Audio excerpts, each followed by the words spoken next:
Hello everyone and welcome back two minds mind tutorials. तो हमने start की थी CSIR नेट की नई सीरीज, जिसमें हम इस बुक को लेते हुए देख रहे हैं और ये बुक के बारे में जानना है। तो बुक रिव्यू ऑलरेडी चैनल पर अपलोडेड है, सेम प्लेलिस्ट में आपको मिल जाएगा। अब स्टार्ट करते हैं। लास्ट लेक्चर हमारा जो था उसमें हमने रदरफोर्ड का मॉडल पढ़ा था और आज हमें बोहर का मॉडल स्टार्ट करना है।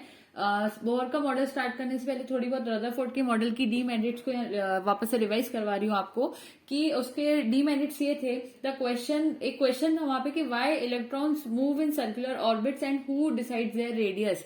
क्यों मतलब प्रॉब्लम क्या, मतलब वो एक तरह से ऑर्बिट का कंसेप्ट क्लियरली समझा नहीं पाए थे। प्रॉब्लम ये थी रदरफोर्ड के मॉडल में। दूसरी थी कि स्टेबिलिटी एटम की वो नहीं एक्सप्लेन कर पा रहे थे कि अगर इलेक्ट्रॉन आसपास घूम रहे हैं प्रोटॉन के तो प्रोटॉन से जाकर टकराते क्यों नहीं है। Atomic spectrum of hydrogen could not be explained to be discuss ahead, जिसको मैं आगे समझाऊंगी। तो ये सारी चीजें थी जो प्रॉब्लम आ रही थी और ये रदरफोर्ड के मॉडल के डीमेरिट्स थे। कभी मान लीजिए CSIR नेट में क्वेश्चन आ जाता है कि रदरफोर्ड का जो मॉडल था, रदरफोर्ड के मॉडल के अंदर, ठीक है दिख रहा होगा स्क्रीन पर, एक सेकंड में थोड़ा सा इसको प्रॉपर्ली शो कर दूं। ओके ठीक है, यहाँ से आपको दिखाई दे रहा होगा।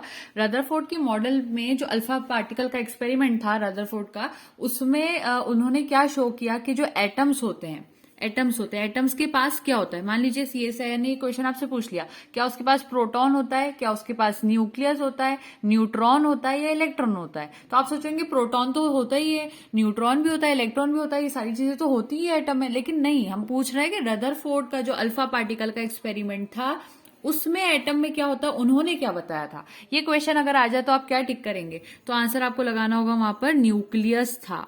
उन्होंने न्यूक्लियस का कंसेप्ट वहां पर हमें बताया था। दूसरा और क्वेश्चन करते हैं। अगर मान लीजिए पूछा जाए कि जो रदरफोर्ड का एटॉमिक मॉडल था उसमें जो इलेक्ट्रॉन्स थे एटम के अंदर, वो इलेक्ट्रॉन्स क्या स्टेशनरी थे, नॉट स्टेशनरी थे, सेंट्रलाइज्ड थे या नन ऑफ द अबव थे। अगर इस टाइप का क्वेश्चन आ जाए कि जो इलेक्ट्रॉन्स थे रदरफोर्ड के मॉडल में, ये सारी बातें मैं रदरफोर्ड के ऊपर क्वेश्चन करवा रही हूँ आपको। तो इलेक्ट्रॉन्स जो रदरफोर्ड के एटॉमिक मॉडल में बताए गए थे उनको कहा जाता है कि वो नॉट स्टेशनरी थे।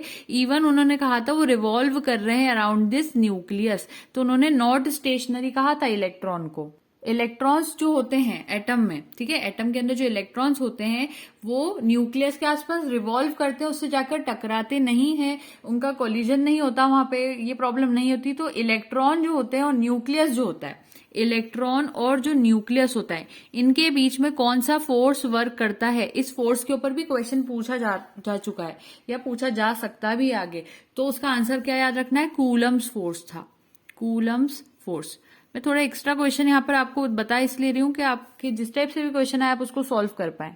फिर एक क्वेश्चन और पूछा जा सकता है कि रदरफोर्ड का जो अल्फा पार्टिकल एक्सपेरिमेंट था shows that most of the alpha particles pass through almost unscattered while some are scattered through large angles. हमने शुरू में बात की थी कि मैक्सिमम जब वो गोल्ड फॉइल से पास हुए थे, आपको ये डायग्राम याद होगा, इस साइड वाला ये जो मैं शो कर रही हूँ इधर, मेरा एक्चुअली कैमरा यहाँ पर अटैच है इसलिए मैं इतना एडजस्ट नहीं कर पाऊंगी, तो मैं आपको बता देती हूँ कि हमने बात की थी कि जब गोल्ड फॉइल से पास होकर कुछ अल्फा पार्टिकल्स दूसरी तरफ स्क्रीन के जा रहे थे तो मैक्सिमम जो थे वो नॉन डिफ्लेक्टेड पार्टिकल्स थे और कुछ में स्कैटरिंग शो की गई थी तो वो लार्ज एंगल्स पर हुई थी।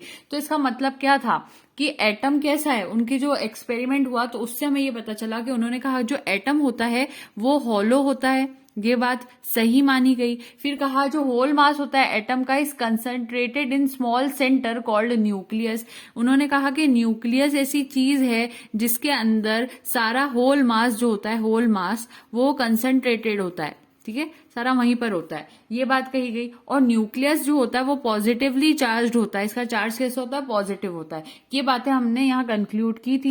तो कहीं ना कहीं अभी तक हमने क्या देखा था कि जो थॉमसन का मॉडल कहता था कि प्लस और माइनस एक दूसरे के साथ रहते हैं, प्लम पुडिंग जो मॉडल था, और एक दूसरे के साथ गुत्था गुत्था होते हैं, बिल्कुल एकदम अटैच्ड होते हैं। लेकिन फिर रदरफोर्ड ने आके कहा कि नहीं, बीच में पॉजिटिव होता है, आसपास इलेक्ट्रॉन्स होते हैं और वो रिवॉल्व कर रहे होते हैं। लेकिन फिर क्वेश्चन उठा कि अगर इलेक्ट्रॉन आसपास रिवॉल्व कर रहे हैं तो प्लस माइनस जब एक दूसरे को अट्रैक्ट करते हैं तो वो उसमें जाकर डंप क्यों नहीं होते। तो रदरफोर्ड के मॉडल के बाद आई बात बोहर्स के मॉडल की। बोहर का मॉडल जो कहा जाता है इसको कहते हैं कि ये क्वांटम मैकेनिकल मॉडल है। कैसा मॉडल है ये, क्वांटम मैकेनिकल मॉडल है। और ये जो मॉडल है ये क्वांटम थ्योरी ऑफ रेडिएशन के ऊपर बेस्ड है और क्लासिकल लॉ ऑफ फिजिक्स को फॉलो करता है। फिजिक्स बहुत ज्यादा इसमें यूज की गई थी, क्लासिकल लॉ फिजिक्स के फॉलो करता है, ठीक है। कुछ इंपॉर्टेंट फॉर्मूले जो कि बोहर्स मॉडल में या नॉर्मली आपको पता होने ही चाहिए, वो मैं आपको यहाँ पर लिखकर बता देती हूँ। कूलम्बिक फोर्स, कूलम्बिक फोर्स का फॉर्मूला क्या होता है? कूलम्बिक फोर्स, तो उसका फॉर्मूला होता है K Q1 Q2, ठीक है। इसी में लिख देती हूँ मैं, upon R²।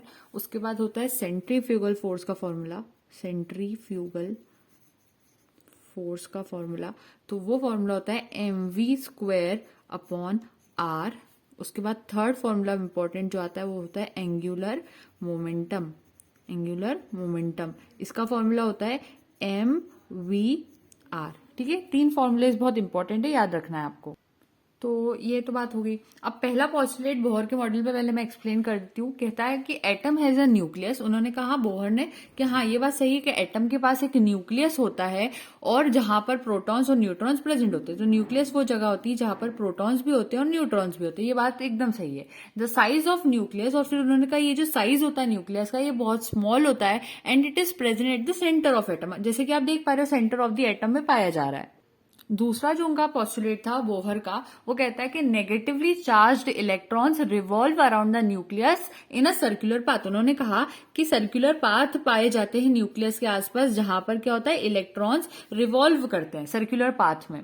Attraction force towards electron and nucleus, उन्होंने कहा कि इलेक्ट्रॉन और न्यूक्लियस के बीच में एक अट्रैक्शन फोर्स काम करता है। इन दोनों के बीच में एक अट्रैक्शन फोर्स काम करता है जिसको हम क्या कहते हैं, सेंट्रीफ्यूगल फोर्स कहते हैं। आपने फिजिक्स में पढ़ा होगा सेंट्रीफ्यूगल फोर्स, तो वो यहाँ पर काम करता है ऑन न्यूक्लियस। और वही सेंट्रीफ्यूगल फोर्स को आप यहाँ पर कूलम्बिक, ये मैंने जैसे कि यहाँ पर क्वेश्चन करवाया था ना कूलम फोर्स, तो यहाँ पर कूलम्बिक फोर्स भी कह सकते हो आप, या सेंट्रीफ्यूगल फोर्स भी कह सकते हो, या फिर आप इसको इलेक्ट्रोस्टैटिक फोर्स भी कह सकते हो। तो इतने शब्दों का यूज किया जा सकता है। इलेक्ट्रोस्टैटिक भी आप इसको कह सकते हो, ठीक है। कूलम्बिक, इलेक्ट्रोस्टैटिक, सेंट्रीफ्यूगल, इतने सारे वर्ड्स का आप यूज कर सकते हो यहाँ पर, ठीक है। तो ये 2 पॉस्टुलेट्स थे। तो ये तो कहीं ना कहीं प्रीवियस जो मॉडल्स थे उसी से रिलेटेड थे। अब जो नई बात बोहर ने कही वो थी थर्ड पॉस्टुलेट। थर्ड पॉस्टुलेट था कि इलेक्ट्रॉन्स कैन रिवॉल्व। उन्होंने कहा ये जो इलेक्ट्रॉन्स है can evolve only in those orbits. ये जो सर्कुलर यहाँ पे लाइंस है ना, इनको ऑर्बिट्स कहते हैं। उन्होंने कहा कि electrons can evolve only in those orbits whose angular momentum, जिसका एंगुलर मोमेंटम जो होता है, एमवीआर जो होता है, is integral multiple of MVR is equals to NH upon 2π, जहां पर N जो है वो होल नंबर है, होल नंबर। स्टेटमेंट पे ध्यान देना। उन्होंने कहा electrons can revolve only in those orbits whose angular momentum, जो कि MVR होता है। एंगुलर मोमेंटम का फॉर्मूला तो MVR होता है, लेकिन यहां पर कहा गया कि MVR जो होता है यहां पर is integral multiple of NH upon 2π, ठीक है। ये उन्होंने कहा, और n जो है यहाँ पर होल नंबर है। ये फॉर्मूला नया उन्होंने दिया। उन्होंने कि इलेक्ट्रॉन के पास ऐसी अपनी मर्जी से जहां चाहे वो वहां नहीं घूम सकता, वो उन्हीं ऑर्बिट में जा पाएगा जहां पर उसका जो एंगुलर मोमेंटम है वो इस फॉर्मूले को फॉलो कर पाए, वहां पर वो इलेक्ट्रॉन घूम पाएगा या फिर रिवॉल्व कर पाएगा। ये कहा था बोहर ने। तो अब पहली बात तो आती है कि मोमेंटम क्या होता है। तो बचपन से हम फिजिक्स में पढ़ते हुए आ रहे हैं कि मोमेंटम का फॉर्मूला होता है, P से रिप्रेजेंट करते हैं हम इसको, mv, मास इंटू वेलोसिटी को क्या कहते हैं, मोमेंटम कहते हैं। तो जब मतलब जो स्ट्रेंथ होती है किसी भी मोशन के अंदर, जैसे कि कोई मतलब एक मास है और उस मास, अच्छा मास है, उसकी एक वेलोसिटी से वो मास बढ़कर आ रहा है, तो हम उसको मोमेंटम कहते हैं। और उसी मोमेंटम को अगर मैं सर्कुलर वे में देखने जाऊंगी तो वहां पर रेडियस और ये सारी चीजें इन्वॉल्व हो जाएगी। तो उसका फॉर्मूला mv तो रहता है, साथ में एक r एक्स्ट्रा आ जाता है, उसी को हम एंगुलर मोमेंटम कहते हैं। तो यहाँ पर थर्ड पॉस्टुलेट जो था वो ये कहता था कि mvr is equals to NH upon 2π, जहां पर n जो होता है यहाँ पर होल नंबर होता है, यानी कि angular momentum is integral multiple of NH upon 2π। ये था third postulate. Angular momentum can have values such as h upon 2π। यहां पर उसकी वैल्यूज कैसी हो सकती है, आप यहां पर देखना, मैं थोड़ा सा एडजस्ट करती हूँ स्क्रीन को। उसकी वैल्यूज कैसी हो सकती है, h अपॉन 2π हो सकती है। मैं यहाँ लिख भी देती हूँ क्योंकि पूरा नहीं लिखा है बुक में, इसलिए एक टीचर की जरूरत पड़ती है। देखिए students, h upon 2π, 2h upon 2π, 3h upon 2π, 4h/2 and so on, वो बढ़ती जा सकती है, but can not have fractional value such as. लेकिन उन्होंने कहा कि उसकी कोई फ्रैक्शनल वैल्यू नहीं हो सकती। जैसे कि अगर आप यहाँ पर ये 1 तो है, 1h/2 वो सही है, वो पुराता है, लेकिन अगर 1.5h/2 आपने लिख दिया तो ये तो कोई फ्रैक्शनल वैल्यू हो गई ना, डेसिमल में कैसे ले रहे हो आप, वो रॉन्ग हो जाएगी। हाँ, तो 1.5 अगर आप यहाँ पे लिखते हैं h/2 वो रॉन्ग हो जाता, 1.2 h/2 आप लिखते रॉन्ग हो जाता, तो फ्रैक्शनल वैल्यू वो नहीं हो सकती। उन्होंने दूसरी बात कही थी कि जो स्टेशनरी ऑर्बिट्स होती हैं यहाँ पर, those orbit in which electron revolve, ये जो ऑर्बिट्स होती है वो स्टेशनरी होती है, एक जगह पर ही रहती है। हालांकि इलेक्ट्रॉन्स की अगर आप बात करते हो वो तो नॉट स्टेशनरी होते हैं, जैसे मैंने भी आपको क्वेश्चन जैसा बताया था। तो ये कुछ पॉस्टुलेट्स, तो एच यहाँ पर कुछ नहीं है, मतलब कांस्टेंट है, प्लैंक्स कांस्टेंट, तो वो तो ठीक है, वो एक अलग चीज हो जाती है। अब आप स्टेटमेंट देखते हैं। सो स्टेटमेंट अगेन मुझे थोड़ा एडजस्ट करना पड़ेगा। फाइन, दिखाई दे रहा होगा आई होप, क्योंकि मुझे थोड़ा सा क्या होता है, कैमरा स्टूडेंट्स मेरा फिट हुआ हुआ रहता है तो मुझे दिक्कत आती है इसको शो करने में। Right. So to overcome the above defects of Rutherford model, Neil Bohr in 1930 gave a modification based on quantum theory of radiation. The important postulates are, और उसके postulates क्या थे? उन्होंने कहा इलेक्ट्रॉन रिवॉल्व करते हैं around nucleus only in certain selected circular paths called orbits. ये बात कही। उसके बाद दूसरी बात उन्होंने कही कि ऑर्बिट्स जो होते हैं एसोसिएटेड होते हैं विद डेफिनेट एनर्जीज। इन ऑर्बिट्स की कुछ अपनी एनर्जी होती है, जिनमें एनर्जी शेल्स और एनर्जी लेवल्स और क्वांटम लेवल्स होते हैं। These are numbered as 1, 2, 3, 4। इससे फर्दर जो ऑर्बिट्स होते हैं उनके नाम होते हैं 1, 2, 3, 4। फर्स्ट वाले को के शेल, सेकेंड वाले को एल शेल, थर्ड को एम शेल, फोर्थ को एन शेल, ऐसे नाम रख सकते हैं। ये बात हो गई, तो उन्होंने नाम रख दिए, तो के एल एम एन नाम आ गया। As long as an electron remains in a particular orbit, it does not lose or gain energy. जब तक कोई इलेक्ट्रॉन, मान लीजिए कोई इलेक्ट्रॉन है, ये इलेक्ट्रॉन है, वो थर्ड शेल में ही रिवॉल्व कर रहा है, तो थर्ड शेल में ही वो रह रहा है। तो जब वो थर्ड शेल में ही अगर घूमता रहता नॉर्मली, तो उस जगह पे ना ही वो कोई एनर्जी को लूज करता और ना ही वो किसी एनर्जी को गेन करता है, ना उसके पास एनर्जी आती है ना वो उसकी एनर्जी जाती है। ठीक है, तो आपको ये बात समझ में आ गई होगी। This means that energy of an electron in a particular path remains constant, therefore these orbits are also called stationary states. इसलिए हम कह सकते हैं किसी एक ऑर्बिट की अगर हम बात करते हैं जिसमें इलेक्ट्रॉन अभी फिलहाल है, वो उसकी स्टेशनरी स्टेट होती है। ये कहा था नील बोहर ने। उसके बाद तीसरी चीज क्या कही, अब थोड़ा सा फिर से अगेन एडजस्ट करूंगी स्टूडेंट्स, 1 मिनट लगेगा थोड़ा सा एडजस्ट करने में मुझे प्रॉपरली। तो आई थिंक विजिबल है आपको थर्ड पोस्टुलेट यहाँ पर, और फोर्थ भी दिख रहा होगा। फाइन, तो only those orbits are permitted in which angular momentum of electron is a whole number. और सिर्फ उन्हीं ऑर्बिट्स में इलेक्ट्रॉन रहता है जिसमें होल नंबर में रहती है जो एंगुलर मोमेंटम है, मल्टीपल ऑफ h/2, जहां पर h यहाँ पर प्लैंक्स कांस्टेंट है। An electron moving in a circular orbit has an angular momentum equal to mvr, where m is the mass of electron. जो मैंने यहाँ पर इसको शॉर्ट में आपको बता दिया था ना, ये वाला फॉर्मूला, उसी बात को घुमाकर थोड़ा सा लिखा गया है। तो इतना काफी आपको समझ में आ गई होगी बात, यही चीज है यहाँ पर, ये फॉर्मूला इसका। तो वो रहा, angular velocity of electron in an atom is quantize. उन्होंने ये भी कहा कि जो एंगुलर वेलोसिटी होती है इलेक्ट्रॉन्स की किसी एटम में, वो क्वांटाइज्ड होती है, एक पर्टिकुलर पैकेट की तरह होती है, वही पैकेट में वो काम करता है। ठीक है, if an electron jumps from one stationary state, अब मान लीजिए थर्ड में तो इलेक्ट्रॉन अभी था, थर्ड उसका स्टेशनरी स्टेट था, उस ऑर्बिट में था, वो वहां से निकलकर अब वो मान लीजिए फोर्थ में जाना चाहता है, वो वहां से जंप करके दूसरे स्टेट में जाना चाहता है। उस टाइम पे अब वो क्या करेगा, अब वो एनर्जी गेन भी कर सकता है और वो लूज भी कर सकता है। सो इट विल एब्सॉर्ब और emit radiation of a definite frequency giving a spectral line of that frequency which depends upon the initial and final levels. अब जब वो निकल कर जाने लगेगा तो उस टाइम पे वो स्पेक्ट्रल लाइन देगा फ्रीक्वेंसी की, जो कि डिपेंड करती है उसके इनिशियल और फाइनल लेवल के ऊपर। When an electron jumps back to the lower energy level, it radiates same amount of energy in the form of radiation. अगर कोई इलेक्ट्रॉन लोअर एनर्जी लेवल में, पीछे वाले एनर्जी लेवल में फॉर एग्जांपल आता है, तो उतनी अमाउंट ऑफ एनर्जी रेडिएट करता है इन द फॉर्म ऑफ रेडिएशन। तो ये कुछ बातें थी पोस्टुलेट से। अब लिमिटेशंस भी थी कुछ, लेकिन लिमिटेशंस पे जाने से पहले मैं आपको यहाँ पर और चीज बता रही हूँ कि बोहर का ये जो मॉडल था ना स्टूडेंट्स, इसमें क्वांटाइजेशन ऑफ एनर्जी का बहुत महत्व था। क्वांटाइजेशन मींस, अब यहाँ पर ये जो वर्ड यूज करा ना इन्होंने, कहाँ गया क्वांटाइजेशन, मुझे दिखाई नहीं दे रहा है क्वांटाइजेशन कहाँ पढ़ लिया था हमने, ये रहा क्वांटाइज्ड। ठीक है, ये जो क्वांटाइजेशन है ना, इसका मीनिंग क्या होता है, तो इसका मीनिंग होता है quantity cannot vary continuously to have any arbitrary values but can change only discontinuously to have some specific values. यानी कि क्वांटाइजेशन का मतलब होता है कि अगर कोई चीज की क्वांटिटी आप निर्धारित कर दोगे तो इट कैन नॉट वेराई, वो तब तक नहीं बदल सकती continuously to have any arbitrary values, वो जब मन चाहे वैल्यूज के लिए लगातार नहीं बदल सकती, लेकिन वो तभी चेंज कर सकती है discontinuously to have some specific values, कभी कभार वो करेगा तो नॉर्मल होगा. तो ये कुछ चीज थी, मैंने उसको इंग्लिश में आपको स्टेटमेंट भी दे दिया, आपके नोट्स में ऐड कर सकते हो चाहो तो क्वांटाइज्ड एनर्जी का कंसेप्ट कुछ इसी तरह से होता है कि एनर्जी एक पर्टिकुलर वे में कैसे चेंज होती है वो था.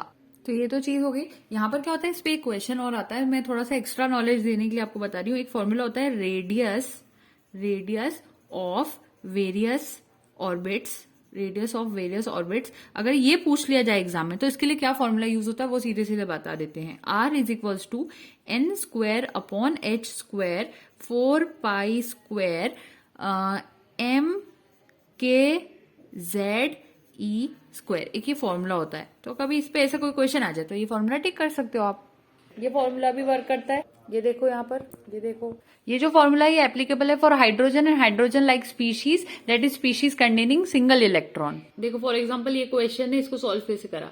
उसी तरह से एक फॉर्मूला और बता देती हूँ. एनर्जी जो इलेक्ट्रॉन की होती है इसी के अंदर बोहर मॉडल में, वो याद रखना -13.6 Z square upon n square EV होती है. ये एक और फॉर्मूला आपके पास है. मेरी बुक तो पूरी मैंने यहाँ पर लिख दी है, क्योंकि मुझे अगर मैं इसको कॉपी में लिखूंगी तो मीनिंग कुछ नहीं निकलेगा. मेरे लिए ज्यादा अच्छा रहेगा कि मैं स्टूडेंट्स को बुक में शो करूँ. आप एक कॉपी यहाँ पर अगर प्रिपेयर कर चुके हैं तो आप उसी में नोट करेंगे तो ज्यादा अच्छा रहेगा. तो आपके लिए वो चीज अच्छी होगी. तो यहाँ पर ये बात तो कंप्लीट हो गई, आपने आइडिया भी ले लिया क्या था. अब लिमिटेशंस की बात कर लेते हैं. थोड़ा सा अगेन ऊपर की तरफ देखती हूँ आ रहा है कि नहीं स्क्रीन, क्योंकि प्रॉब्लम ये है कि मेरा पूरा सेटल नहीं होता है. यहाँ तक देखिए आ रहा है, दिखाई दे रहा है, स्पेक्ट्रम तक हाँ दिख रहा है.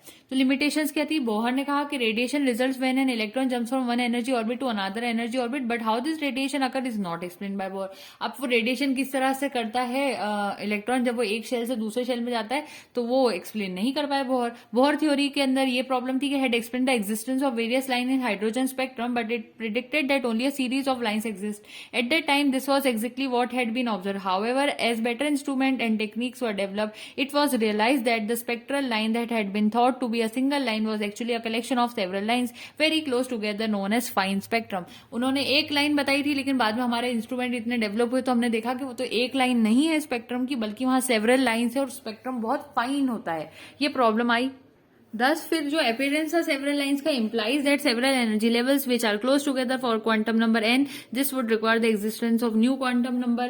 ये quantum number का फिर आगे जाके concept आने वाला था, वो थोड़ा था. बोहर थ्योरी सक्सेसफुली एक्सप्लेन कर चुकी थी स्पेक्ट्रा ऑफ हाइड्रोजन एटम का, हाइड्रोजन लाइन आयंस का, बट लेकिन वो स्पेक्ट्रल सीरीज फॉर एटम्स को नहीं एक्सप्लेन कर पाई. वहां कोई सेटिस्फैक्ट्री जस्टिफिकेशन नहीं मिला. assumption that electron can rotate only in those orbits in which the angular momentum of the electron MVR is a whole number multiple of h by 2 pi.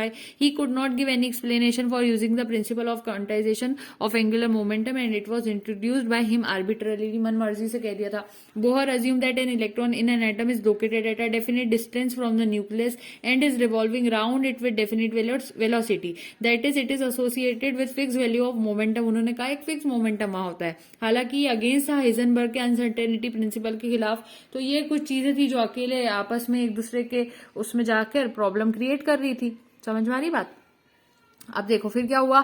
यहाँ पर कोई एक्सप्लेनेशन नहीं बता पाए बोहर जीमन इफेक्ट के बारे में. तो एक्सप्लेनेशन स्टार्क इफेक्ट का नहीं दे पाई. ये दो प्रॉब्लम और वहां पर आई.